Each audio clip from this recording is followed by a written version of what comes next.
Today we've got a great malicious compliance story of a person going out of their way to prove that the company they work for is operating in a stupid way. We'll get into that in a bit, but first, you want it fast? Fine, but don't cry when it blows up in your face. I work at a big retail chain where the stockroom is the Wild West and chaos is the norm. We recently got a new supervisor, Sarah, who seems to think she's running the Navy SEALs or something. She's obsessed with speed. Constantly honest about how we need to get things done faster. Doesn't matter if it's done right, as long as it's done fast. So one day, during peak restock time when we're drowning in boxes, Sarah storms in with her clipboard and her best "I'm in charge" face. She corners me while I'm halfway through a massive inventory check and says, "You're taking way too long with these, just get through them quickly, we don't have time to check every single item." I try to explain that rushing inventory checks is a bad idea,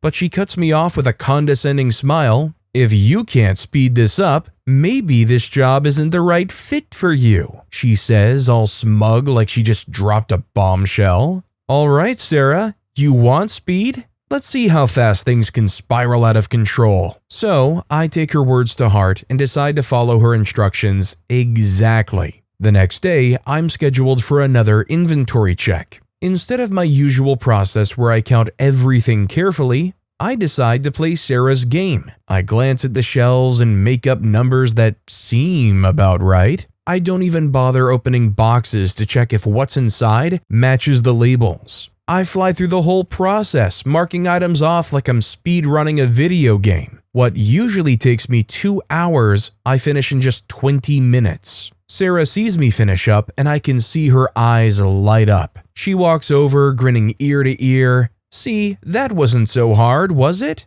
If you keep this up, you might even get a little bonus this month," she says, patting herself on the back for her brilliant leadership skills. Fast forward a week, and the store manager Mike calls an emergency meeting. The inventory reports have come back, and they're a total disaster. According to the report, we're missing thousands of dollars worth of products. It looks like we either lost half the stock, or we're running some underground black market. Mike's ticked, customers are complaining about out-of-stock items, and the regional manager is breathing down his neck. Mike turns to Sarah and asks her to explain how this could have happened. Sarah, trying to save face, immediately points at the team and says, "They must have messed up the counts, they weren't thorough enough." She's throwing us under the bus without a second thought. This is where I decide to strike. I raise my hand and say, "Actually, I did exactly what Sarah told us to do. She said to skip checking the items and just get it done as quickly as possible. I was just following orders." You could hear a pin drop. Mike slowly turns to Sarah, his expression going from confused to furious.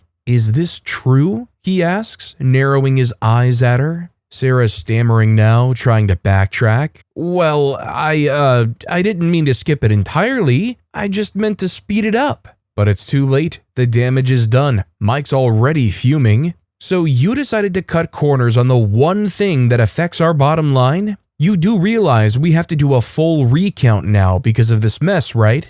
And that's exactly what happens. The next day, Sarah and a few unlucky team members spend 12 hours redoing the entire inventory check from scratch. The rest of us get to enjoy watching them sweat it out while we handle our regular duties. It's glorious. As they're counting, I make sure to walk by every so often and ask, "Need any help speeding things up? I could skip a few checks for you if that helps." The look on Sarah's face every time is pure rage mixed with embarrassment. She can't say anything because she knows I'm just doing what she asked for. By the end of it, we found thousands of dollars in discrepancies. Turns out, rushing through inventory checks leaves a lot of room for errors. Who knew? The regional manager isn't happy, and Sarah ends up getting a formal warning. She stops harping on us about speed after that, and even tries to be extra nice whenever I'm around. Guess she realized that maybe, just maybe, some tasks shouldn't be rushed. The best part? A couple of weeks later, I get a small bonus for outstanding attention to detail in helping fix the inventory mess. Oh, the irony. Sarah couldn't even look me in the eye when I got the bonus slip, and every time she walks by me now, I just give her a friendly smile and say, "Don't worry, boss. I'm working as fast as you want." You gotta love the tried and true managerial position of, well, why don't we take what we're doing but just, do it faster. Just, I don't know, crank that dial up from 10 to 11, just go a little bit quicker. Managers and people like her are the reason there are so many workplace laws. Popular drummer 7989 commented on the post, "Fail faster. I can't tell you how my blood boils when I hear unqualified leaders use it as an attempt to motivate productivity." The best response is, "As you wish." This was Sarah's freak around and find out moment. Too bad she got to keep her job. Also, hi, I'm Steven, and if you guys enjoy crazy stories of malicious compliance, why not hit those like and subscribe buttons down below?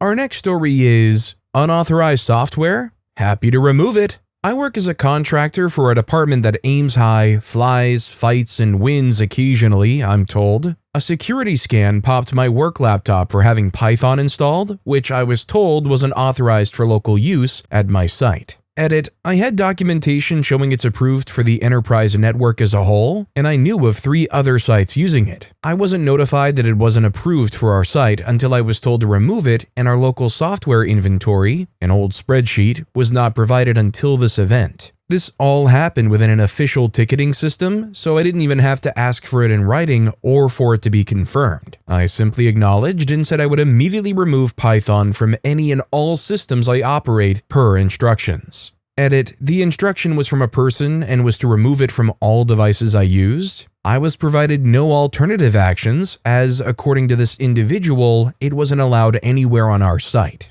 The site lost a lot of its fancier voice over IP system capabilities, such as call trees, teleconference numbers, emergency dial downs, operator functionality, recording capabilities, and announcements in the span of about 30 minutes as I removed Python from the servers I ran. The servers leveraged Pyst, Python package, against asterisk. VoIP service used only for those unique cases to do fancy and cool things with call routing and telephony automation, and then it didn't. I reported why the outage was occurring and was immediately told to reinstall Python everywhere and that they would make an exception. A short-lived outage, but still amusing. Moral of the story, don't tell a system admin to uninstall something without asking what it's used for first. Edit, yes, I should have tried to argue the matter, but the individual who sent the instruction has a very forceful personality, and it would have caused me just as much pain to try and do the right thing as it did to comply and have to fix it after. My chain was not upset with me when they saw the ticket. Edit, Python is on my workstation to write and debug code for said servers. So for anybody that may not have followed exactly what happened in this story, basically imagine for your work you have to use a certain app or a program every single day, and the app actually has a lot of cool features that do a lot of nice things. For some reason they told OP, hey, you can't use this backbone that powers all of these cool features, and then found out the hard way. Phone Guy 509 commented, as a VoIP guy myself, that would have been gut-wrenching to do, knowing often that the hooks don't always come back correctly. I think I would have snapshotted and simply restored. Glad that worked out for you, and hope they learned a valuable lesson. Our next story is, if you don't like it, you can just leave. I've been working with a home health agency for the better part of 9 months. I work 12-hour days with cases ranging from complex to simple. In that time, I've worked 11 unscheduled doubles and 42 additional 12-hour overtime shifts. I've used exactly 2 sick days, one for myself and one for my kid. I do not call out, I do not show up late, and I don't do the corner cutting they suggest. I take my vacation time on my off days. I've saved them on 3 specific occasions from failing audits. I picked up so much because A, the money is nice, and B, I legitimately care about the well-being of my patients, and C, they begged me. You see, the company I work for likes to take on new clients without having enough staff to cover that patient. Then they freak out and offer bonuses for us to pick up. These are governmentally contracted jobs with big DOE bucks coming in. If they can't prove the patient is taken care of, they are fined heavily. Too many fines, and they're blackballed from taking new DOE clients at all. This company is so poorly run, it's a joke. They have 8 schedulers but still send mass texts every single day asking us to pick up. These happen all hours of day and night. They often double book or randomly change schedules without informing clients or nurses. They also underpay for my area. Not much, but paying $4 less per hour is a big deal. They also won't respond to your questions, calls, or texts for days to weeks at a time. I've been looking around for a while and found a company that pays more, has good leadership, and they said they'd have me on the ground running closer to home if I just went through their hiring program. I agreed and have been an employee with them for about a month, just no hours worked yet. Back to my malicious compliance. I knew I would be out of town for a couple of days and have 9 days worth of PTO banked. I decided to help them out and ask for 3 days off. I assumed that would give them enough time to fill my spot. I did this on September 13th. The days I requested are October 12th, 13th, and 14th. It's a mini vacation for my family since I worked all summer. Monday, I received a nasty email about the final day for PTO requests being September 10th. I let the manager know that I was trying to help them out by giving them time to fill it. She shot back with how selfish of me it was to leave her short-handed. She rejected my PTO requests. Tuesday, I showed up at the office to discuss this little frustration. I mentioned my exemplary work history and intention of making things easier for them. She slammed the table with her balled fists and said, "You will work these days. I don't care if you have a trip planned to Australia, you'll be there. If you don't like it, you can just leave." It was her nasty smirk that set me off. I stood up, took a mint, and said, "As you wish. I expect all my PTO to be on my next paycheck in accordance with our state's PTO laws. I hope you can fill the opening on such short notice." The look of horror on her face was more valuable than the PTO. In the past 24 plus hours, I've received 19 voicemails asking if I can come into work because they're short. Tonight is my first night with a new company. It ended up being $6 an hour more, 48 minutes each way closer to home, and I get 40 hours even though I worked 36. Be careful what you wish for. You may just get it. Sadly, I feel like this is almost kind of like the way of workplaces in 2025. I feel like the question for a lot of places becomes, how few staff can we have where we still can somehow make ends meet? Like, it must be a field where there's always people looking for employment in, because how else are they going to run so short-handed? I mean, how else are people going to put up with basically being on call all day and night? If I worked the day shift and you kept blowing up my phone in the middle of the night trying to see if I would come in, I'd be pretty darn upset. Shakti Shaker commented, "This is a pretty common business model, running short-staffed at all times to save money. It is grueling for the workers."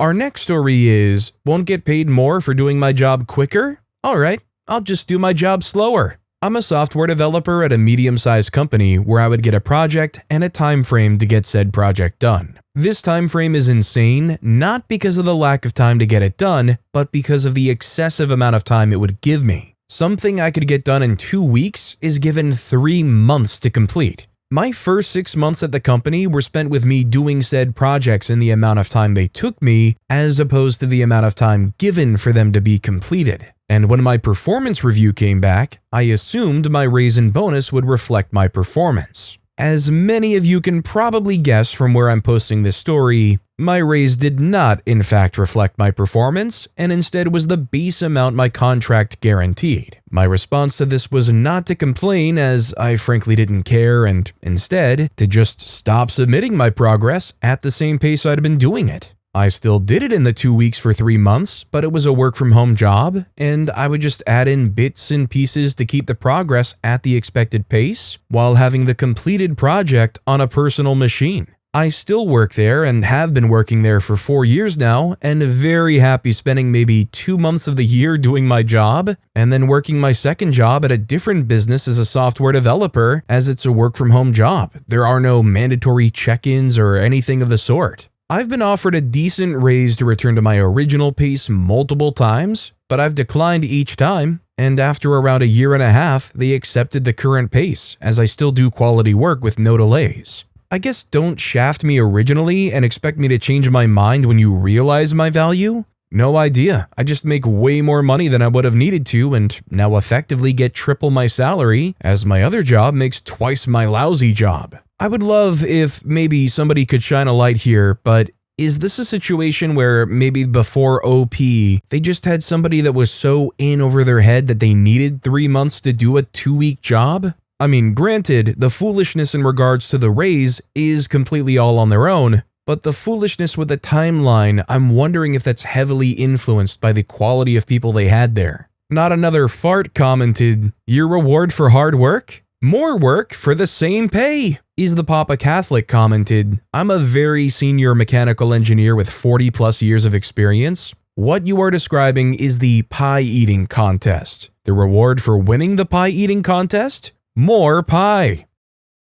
Our next story is, "I can stand longer than you can sit." I used to work for a pharmaceutical compounding company. Pharmaceutical compounding factories are made up of several rooms of varying cleanliness, graded D to A, D being the least clean. These rooms are thoroughly cleaned each day, but require special deep cleans at least once a month. I was scheduled to work in the D box room, grade D, where I would take drugs, dilutants, and devices out of their boxes, record the relevant numbers from each individual item before cleaning with 70% alcohol and sending through an airlock hatch into the grade C room. However, this day, the grade C room attached to D box was being deep cleaned and couldn't be used until the next day, meaning there was literally nothing to D box. I asked my manager where they wanted me to work. The conversation went as follows. "Hi Lisa, since there's nothing in D box, should I go and help with the deep clean or go to unit A or B? A different set of clean rooms."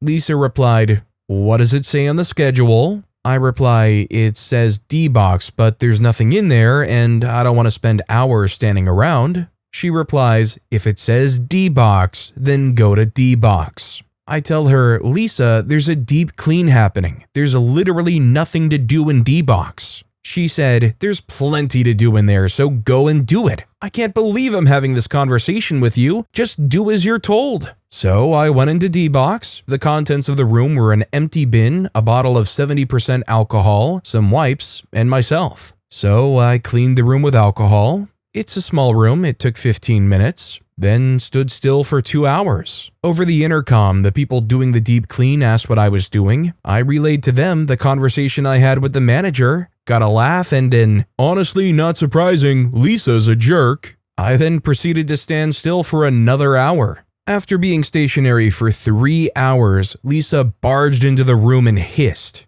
"What on earth do you think you're doing? You've done nothing but stare at the wall for 3 hours. What makes you think you can get away with doing nothing when everybody else is working so hard?" I replied, "I'm doing what you asked me to, Lisa. You told..." "This is not what I asked you to do. I told you to come in here and do your work." I reply, "And I told you there was no work in here to do and asked to go somewhere where there was work." She says, "There was work to do in here when I sent you here." I reply, "No, there wasn't. I wouldn't have asked for something to do if there was." She says, "Get out and go to Unit A. If you ever repeat this stunt, I will investigate you for gross misconduct." I reply, "If doing what you asked is gross misconduct, you should probably investigate this particular incident." At this point, I walked past her and went and did my job in the other units. Later, I was chatting to the supervisor who had been sat with her on the monitoring station. They told me that she had watched me on the camera for the entire 3 hours, getting progressively more and more wound up. There never ended up being an investigation, and that manager entirely stopped talking to me until she tried,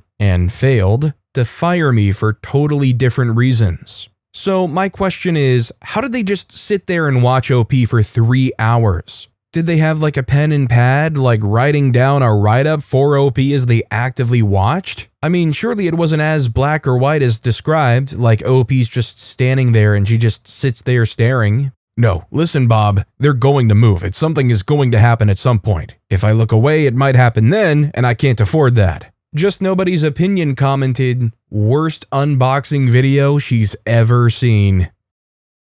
Our next story is, "You want me to work my exact hours? Okay, no problem." A few years ago, my manager decided to crack down on workplace discipline. His first rule: everyone had to work their exact scheduled hours, no more, no less. If your shift was 9 to 5, you couldn't start a minute early or leave a minute late. Now, I'm the kind of person who likes to finish what I'm working on, even if it means staying a little past my shift. But fine, rules are rules. At 5 sharp, I started dropping everything. Middle of a call with a client? Sorry, it's 5 o'clock, let's pick this up tomorrow. Writing an email, draft saved, computer shut down. My coworkers followed suit. Soon, the office was a ghost town at exactly 5:01 every day. It didn't take long for chaos to erupt. Deadlines got missed, calls were dropped, and clients weren't happy. Management started to notice. After about 2 weeks, the rule magically disappeared and we were told,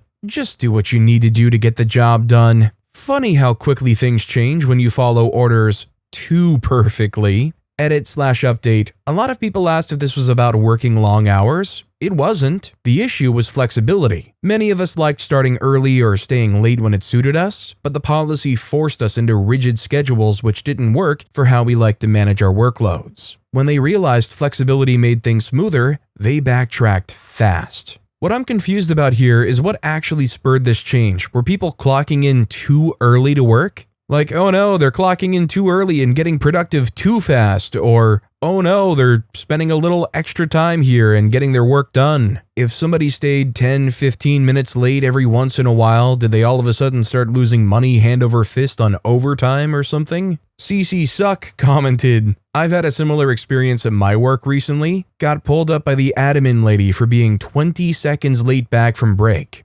Now, my breaks are taken to the exact minute, whether I need the full break or not, and I don't work a second after my finishing time, task completed or otherwise. In trying to crack down on perceived tardiness, they've lost out on an unknown amount of potential free labor in the future. Time theft works both ways. Our next story is, you want me to follow the test script exactly? Sure thing. So I work in game QA, quality assurance, which basically means I get paid to break games and then write a detailed essay about how and why it broke. One day, our lead sends out a message, from now on, stick strictly to the test script. No deviations, no exploratory testing, just follow the document as written. Now, this goes against the golden rule of QA. Exploratory testing is where you catch the truly nasty bugs. But hey, they wanted strict compliance? Fine, let's play that game. The next day, I'm testing a new patch for a third-person action game. The script says, Step 12, jump on the platform and pick up the health pack. So I do exactly that. I don't move left or right, I don't run into any nearby enemies, and I certainly don't check what happens if I fall off the platform. I just jump, grab, pass. Later, a developer gets a bug report from another tester about a softlock, where the game becomes unplayable without restarting if you pick up the health pack after aggroing a nearby enemy. It turns out it's a critical bug, one that happens to 1 in 5 players who aren't robots following a script. The dev asks why I didn't catch it. I just forward the manager's message back. No deviations, just follow the document as written. Next thing I know, we're in a meeting and suddenly the tone shifts to, okay, from now on, feel free to do exploratory testing where appropriate. That's what I thought. You know, I've never had a whole lot of opportunity to do a lot of extensive QA weirdness testing stuff. I feel like I would love to do that because I would just love trying to figure out how to break things and looking for really dumb, weird edge cases. Corwinga commented, as a dev, I've worked with 3 different types of QA testers. The first type just follow the test scripts exactly, with no deviations, exactly like you were told to do. These types in general just aren't great, as they lack the required curiosity to be a good tester, and they usually won't last too long. The second type will usually follow the test scripts and try a lot of new things too. They explore outside of the box and will develop new test scripts along the way. Bugs they find are well documented and easy to reproduce. This is 90% of a good QA team. The third type is truly gifted. They somehow dig themselves into holes that nobody even knew could be possible. They try every combination of button pushes and actions just to see what happens.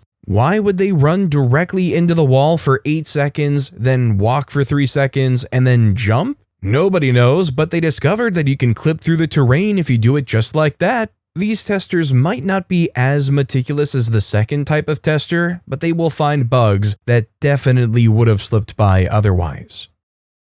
Our next story is, if I only get a day off when I formally schedule time off on the company calendar, then I guess I'll mark time off for every weekend for the foreseeable future. I work a service industry adjacent position that requires a flexible schedule. I've been fine with this and take a day or two off when possible. I worked 18 straight days over Christmas, with my first day off being New Year's Eve. I didn't schedule time off, I just didn't get scheduled. The day before New Year's Eve, my boss asked me to cover a shift. I told him I was going out of town. He allowed it, but when we talked next, he said, "I was upset when you said you couldn't work because you hadn't scheduled time off on the schedule. I thought I was going to get a day off finally, so I was disappointed when you told me you weren't able to help."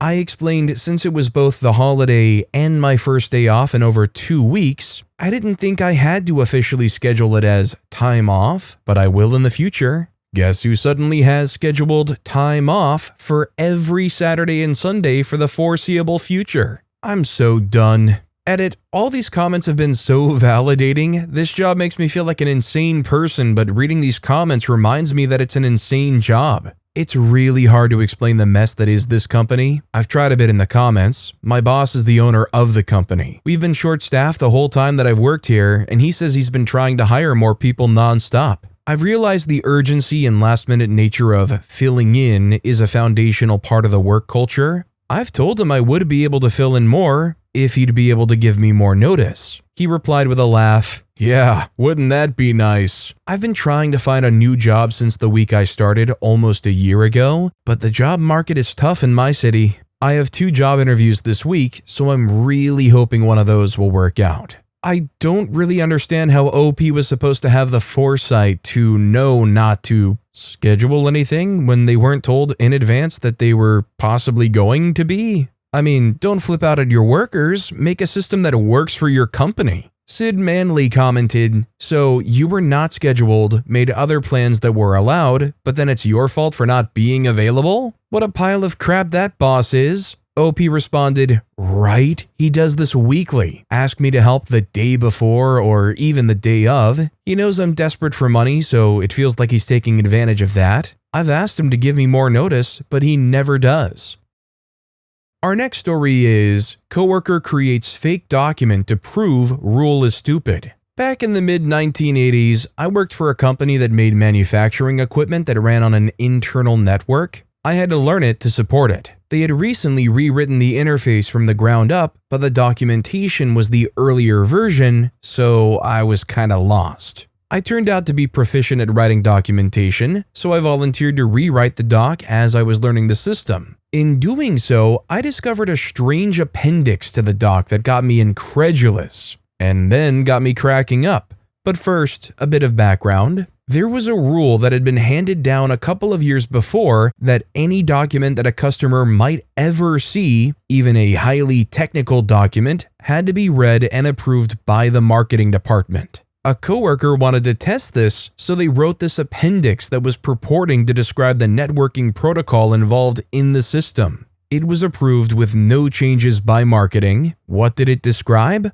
A protocol called the TP protocol. Rather than being a 7-layer network, it could be implemented as a 2 or 3-layer network, each layer being called a ply, so 2-ply or 3-ply. The messages were identical sized, and the end of messages was called a perf. There was a potential issue to be fixed later, that a cancel character could cause it to pause until manually cleared. This was called sitting on the can. It went on from there similarly for several pages. I wish I could remember more. I saved a copy, but I can't find it. I left the appendix in with my version 2 manual after checking with my manager and him forwarding my doc to marketing. So just for anybody that might not be technically inclined and may not quite follow, none of that did anything. None of that was actually real. They made up some technical jargon that directly had references to just toilet paper and sitting on the can just to see what marketing would do when they had to review this document. My only disappointment here is that they didn't add in extra detail about like what other systems this TP protocol might clean up.